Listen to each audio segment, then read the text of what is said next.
The galactic conclave had existed for over 4,000 years. It was a union of 47 intelligent species spread across 12 star systems, held together by shared laws, mutual trade, and one unspoken agreement that intelligence was measured, ranked, and respected in a very specific order. At the top sat the Veil Theory, tall silver-skinned beings with minds capable of processing 18 simultaneous streams of thought. Below them were the Droven, the Kaith, the Solari, and dozens more, each ranked by cognitive ability, lifespan, and technological contribution. Humanity sat at the very bottom of that list. Not because humans were hostile, not because they were destructive, simply because, by every measurable standard the Conclave used, humans appeared to be the weakest, slowest, most fragile species ever granted membership. They had been allowed in as a courtesy, a small act of goodwill toward a species that had managed, against all odds, to crawl out of its own atmosphere. Ambassador Kale Doran stood in the Hall of Voices on the station Thessavar Prime and tried not to let his jaw tighten. He was used to it by now, the way the Veil Theory delegates barely glanced at him when he entered, the way the Droven interpreter assigned to Earth always spoke just a half-second slower than necessary, as if translating for someone who needed extra time to understand. Kale was 38 years old, fluent in 4 alien languages, and held 2 doctorates. He had spent 11 years in deep space negotiations. None of that seemed to matter here. What mattered was the species designation stamped next to his name in the Conclave Registry: Terran. Human. Inferior. The meeting that day was about the Outer Veil, a stretch of space beyond the 12th star system where strange gravitational readings had been picking up for nearly 2 decades. Several probes had been sent. None returned. The Veil Theory had concluded it was likely a collapsed stellar phenomenon, something mundane and unworthy of serious resources. The Droven agreed. The Kaith abstained, as they usually did. When Kale raised his hand to speak, the room's ambient hum seemed to grow just slightly louder, the way it always did when someone was expected to say something unremarkable. He said that humanity had been studying the Outer Veil independently for 6 years. He said that the readings did not match any known collapsed stellar phenomenon in the Conclave's recorded history. He said that the pattern of the gravitational anomalies was not random. It was structured, repeating at irregular but measurable intervals, like a signal. The room did not go quiet. That was the part that stung most. No one laughed, because laughing would have meant taking him seriously enough to mock. Instead, the Veil Theory delegate named Sorvith simply moved to the next agenda item, and the moment passed like smoke. Kale walked back to the human delegation's quarters in the lower ring of Thessavar Prime, the section with the older atmospheric processors and the narrower corridors, assigned to species of lesser standing. His aide, a young woman named Priya Suresh, was already waiting with a datapad and a look on her face that he had come to recognize as controlled frustration. She had grown up in the outer colonies, had volunteered for the diplomatic corps at 22, and still, after 4 years of service, had not fully accepted how things worked out here. Kale envied that about her. He had accepted it too well, too early, and it had cost him something he could not quite name. She handed him the datapad without a word. On it was the latest data packet from the Veil Research Station, a small human-operated outpost that the Conclave did not officially fund and barely acknowledged. The team, there was 7 people. They had been operating on a budget that would embarrass a mid-tier university research department. And yet, what was on that datapad made Kale stop walking. He stood in the middle of the corridor while a pair of Solari officials moved past him with their usual fluid grace, not sparing him a glance. The signal had changed. For 6 years, it had repeated in the same pattern, a gravitational pulse every 43 hours, with a subharmonic variation that the team had spent months trying to decode. Now the interval had shifted. It was 39 hours, and embedded in the new subharmonic was something that had not been there before. A response, not just a pattern. A response, structured in a way that incorporated elements of the original pulse, as if something out there had studied the signal, understood it, and answered back using its own language built from human mathematics. Priya looked at him. He looked at her. Neither of them said anything for a long moment. Outside the narrow porthole at the end of the corridor, the stars held perfectly still, the way they always did, indifferent and vast and waiting. Kale thought about Sorvith moving to the next agenda item. He thought about 4,000 years of conclave certainty, the careful rankings, the measured hierarchies, the absolute confidence that the universe had already revealed its most important secrets to the species capable of understanding them. He thought about the fact that no one had asked humanity to look at the veil. No one had assigned them the task, allocated them the resources, or expected them to find anything worth reporting. Humanity had done it anyway, the way humans always seem to do things, quietly, stubbornly, with inadequate equipment and unreasonable persistence, in the spaces where no one thought to look because no one thought it mattered. He forwarded the data to every senior delegate in the conclave. Not just the summary. Everything. The raw numbers, the analytical models, the full 6-year archive. He attached no formal request, no diplomatic framing, no carefully worded introduction designed to make the findings palatable to species that had already decided what they thought of Terran science. He simply sent it, with a single line of text at the top that read, "This is what we found. We thought you should know." Then he went to his bunk and lay staring at the ceiling, listening to the old atmospheric processor rattle and hum, and waited to see what the universe would do next. He did not expect to sleep. He did not. But somewhere between the 4th and 5th hour, as the station cycled through its night rotation and the lights dimmed to a low amber glow, something occurred to him that he had not allowed himself to think in a very long time. The conclave had been wrong before, about other things, other species, other certainties that later turned out to be comfortable assumptions dressed up as knowledge.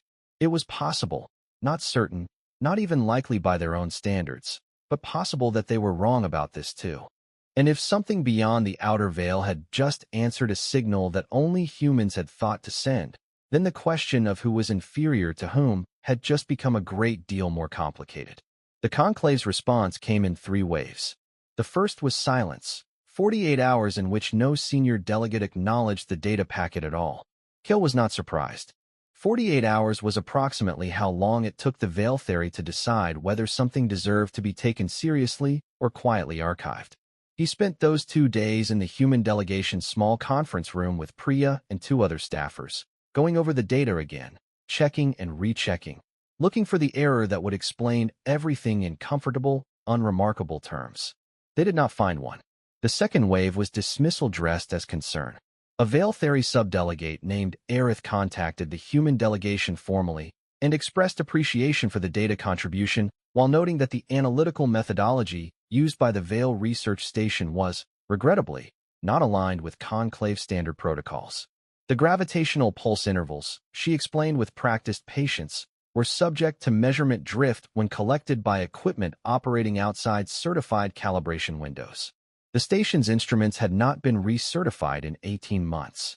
Therefore, the apparent change in interval and the supposed embedded response were almost certainly artifacts of instrument error. She thanked Ambassador Doran for his diligence and recommended the station's instruments be recertified before any further data was submitted for formal review. Kale read the message twice. Then he pulled up the station's maintenance logs and confirmed what he already knew. The instruments had been recalibrated manually by the team's chief engineer, Dr. Yusuf Adami, 11 days before the anomaly was detected. Not through a conclave-certified facility, because no certified facility existed within 4 light years of the station. But the calibration had been done with precision tools and documented in meticulous detail. He forwarded the logs to Aerith. She did not reply. The third wave was what Kale had been waiting for, and it arrived not as a formal communication, but as a rumor passed through the lower ring staff network, the unofficial web of aides, translators, and junior attaches who actually kept Thesavar Prime functioning. A Drovan research team, one of the conclave's most respected, had quietly pulled the full 6-year data archive that Kale had distributed. They were running their own analysis. They had not announced this. They had not contacted the human delegation.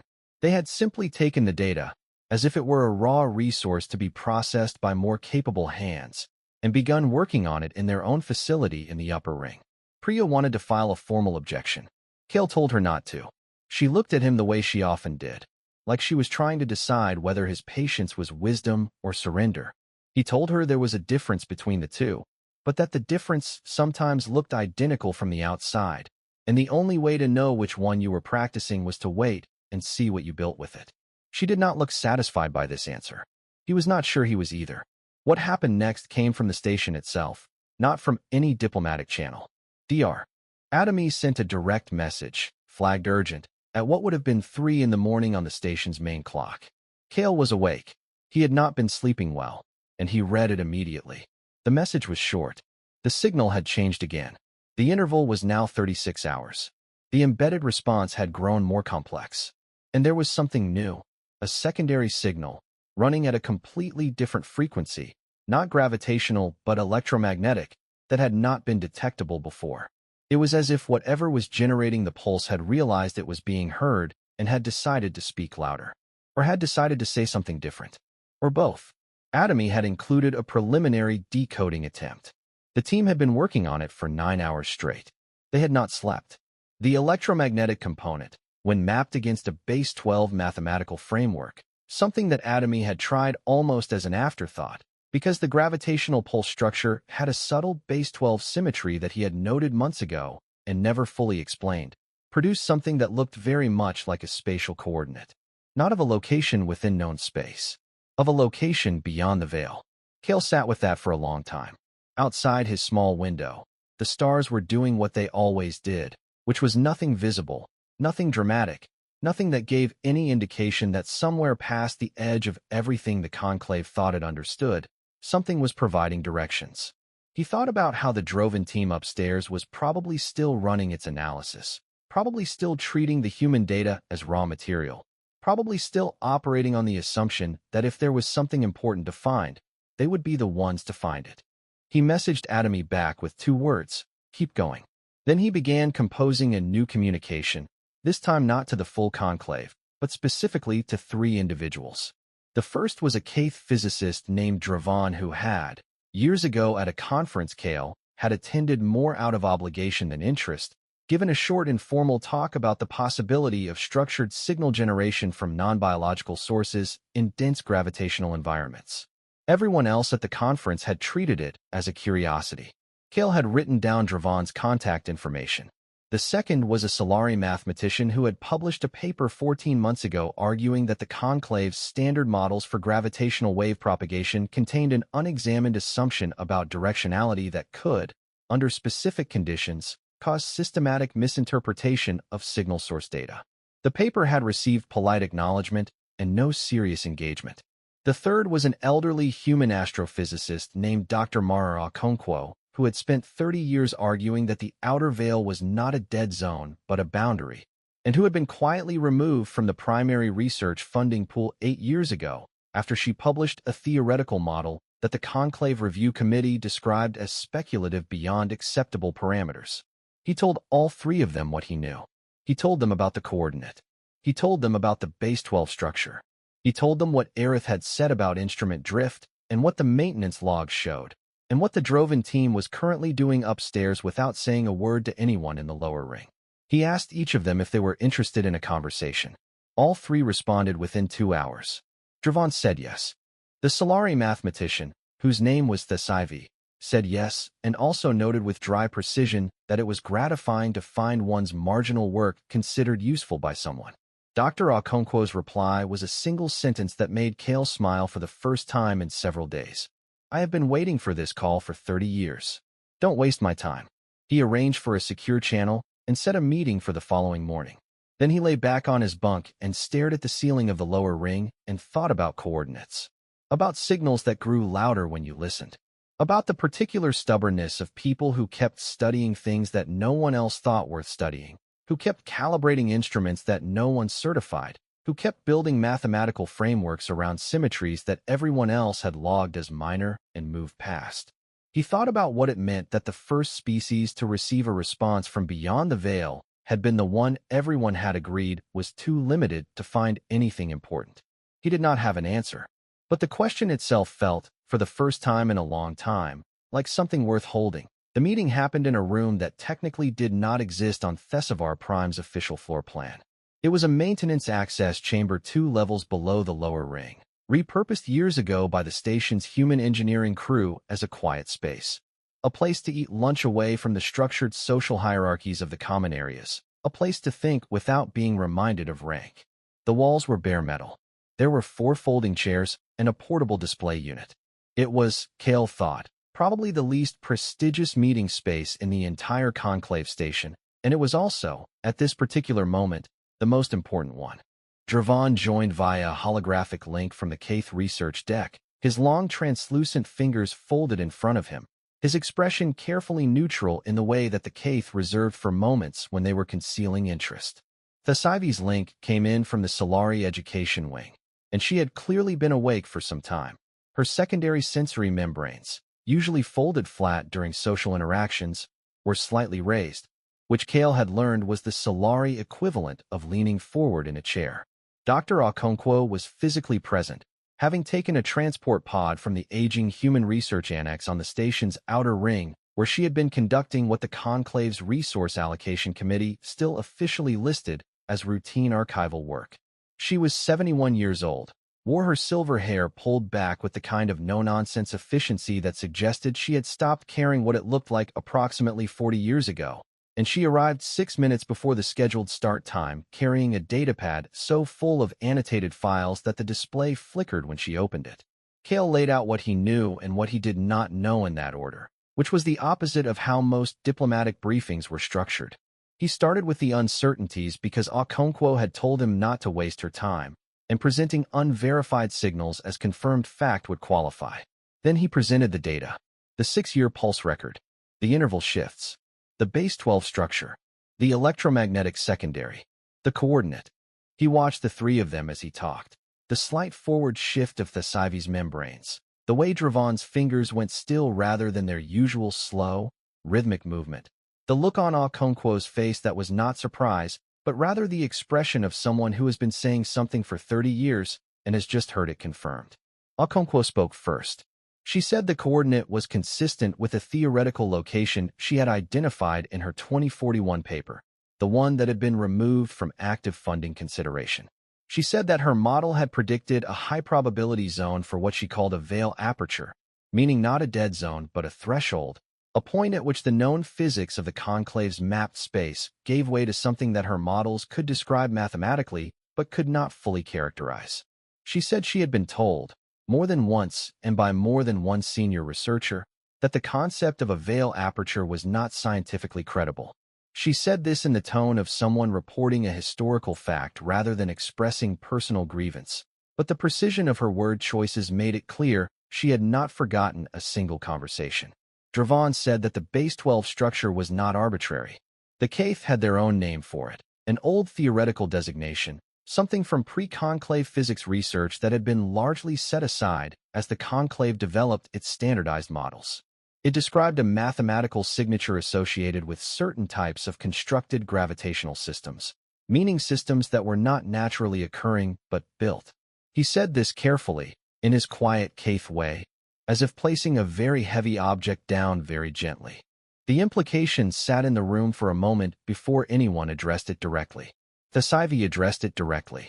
She said that the directional model error she had written about in her paper, the one that had received polite acknowledgement and no serious engagement, would, if corrected, change the apparent point of origin for the pulses from a diffuse region of the outer veil to a specific and very small spatial zone. She pulled up the calculation on her own display and walked them through it with the efficiency of someone who had already run it many times and was simply waiting for the right moment to show someone. When she finished, she looked at the coordinate Dr. Adamy's team had extracted and said, in a voice so even it was almost unsettling, that the 2 locations were the same point in space. Cale asked the question that no one else had said yet. What were they looking at? Not what was it? Physically, that was a question for equipment and time and direct investigation. But what were they looking at as a situation? A signal from a constructed gravitational system at a precise location beyond the outer veil had shifted its pattern in direct response to human observation, incorporated human mathematical frameworks into its secondary emission, and provided a coordinate. That was the sequence of events. That was what had happened. He wanted all 3 of them to sit with the full weight of that sequence before they said anything else. They sat with it. The maintenance room hummed around them. Somewhere above them, the Droven team was running analysis on data that humans had collected and that the Conclave had dismissed, and that 3 researchers from 3 different species had just independently confirmed was pointing at something extraordinary. The Drovan team did not know about the secondary electromagnetic signal because Atomy had sent that to Kale directly, and Kale had not distributed it to the full conclave. He had not done this deliberately to conceal information. He had done it because the first time he had distributed information, the conclave had moved to the next agenda item. He was operating, he realized, on instinct now, the instinct that said some discoveries needed to be held carefully before they were handed to people who had already decided what they thought of the hands holding them. Okonkwo said that what they needed was a ship, not a conclave research vessel, not a joint mission routed through 12 layers of committee review. A human ship, a small one, capable of reaching the coordinate and carrying enough sensor equipment to characterize what was there. She said the Earth Colonial Research Directorate still maintained 3 long-range vessels, one of which had been sitting in a maintenance hold for 2 years waiting for a mission profile that the Conclave's Resource Committee had not yet approved. She said she believed the mission profile could be filed and approved within human administrative channels, not conclave channels, within 72 hours, if someone with sufficient diplomatic standing made the request. She looked at Kale. He looked back at her. He thought about Sorvith moving to the next agenda item. He thought about Aerith and the instrument drift excuse. He thought about the Drovan team upstairs taking the data without a word. And he thought about Dr. Atomy and 6 other people at a small station with underfunded equipment who had been listening carefully to something enormous while everyone else was busy deciding that nothing important could come from that direction. He said yes. He filed the mission profile that evening. He did not inform the conclave in advance. He did not ask for permission. He submitted a standard colonial research expedition notice, a document that, under conclave treaty, a member species was entitled to file for scientific missions within their own vessel registry, without requiring prior approval. He filled out every field correctly, attached every required supporting document, and submitted it through the proper channels at full speed, because the proper channels, used properly, were one of the few tools that the lower ring had available to it, and he had always believed in using the right tools for the job. The ship was called the Meridian. It was not a grand vessel. It was a mid-class colonial research craft, 400 meters from bow to stern, with a crew of 22 and a sensor array that the Conclave's Equipment Standards Committee would have classified as acceptable but not exceptional. It smelled faintly of recycled air and engine coolant, the way all long-service ships did, and its common area had a crack in one of the wall panels that had been repaired 4 times with slightly different materials, leaving a patchwork line that ran from the floor to shoulder height, like a geological record of every hard journey the ship had made. Kale found it, when he boarded at the maintenance hold, deeply reassuring. Dr. Okonkwo had claimed the forward science station before anyone else arrived. Priya was serving as Mission Operations Coordinator, which was a title Kale had invented because the role was real but the Conclave had no designation for it. Dravan had petitioned for and received permission to join as an independent observer, a category that conclave regulations permitted for multi-species scientific expeditions, a point that Thesaivi had helpfully noted in writing and submitted to the relevant committee 48 hours before departure. Thesaivi herself was not present. She had said, with characteristic precision, that her contribution to the mission was already complete in the form of the corrected directional model, and that she had other work to do, but that she expected a full data report upon return and would be reading it carefully. The Conclave's response to the mission notice had come through official channels 20 hours after submission, a formal inquiry requesting clarification on several procedural points. It was, everyone on the Meridian understood, not a genuine request for clarification but a delaying mechanism, the Conclave's way of saying that it had noticed what was happening and was not pleased. Kale had submitted detailed responses to every inquiry point, each one correct and complete, and had filed departure clearance at the same time. Under the treaty, departure clearance did not require the inquiry to be resolved. It required only that the inquiry had been acknowledged and the responses submitted. He had acknowledged and submitted. The Meridian departed on schedule. The journey to the coordinate took 11 days. On the 4th day, the Drovan research team filed their own mission notice, a full conclave-funded expedition to the same general region, with a projected departure date 3 weeks out, pending committee review. Priya read the filing aloud at dinner, and then looked at Kale with an expression that was the closest thing to satisfaction he had seen from her in 2 years. He told her not to be smug. She said she was not being smug. She was being accurate about the situation, and he acknowledged that the distinction was technically valid. On the seventh day, Dr. Adamy contacted them from the Vale Research Station with news that the pulse interval had shifted again, 33 hours now, and continuing to compress. The signal was accelerating towards something, though whether that something was a threshold, a deadline, or simply a more urgent attempt at communication, Adamy could not determine. Okonkwo spent 16 hours running new models. She came to the common area at some point, poured herself a cup of coffee that she did not drink, stared at the wall panel repair for several minutes, and then went back to the science station. No one asked her what she was thinking. They had all learned, in 7 days, that Okonkwo would tell you what she was thinking when she was ready and not a moment before. She was ready on the 9th day.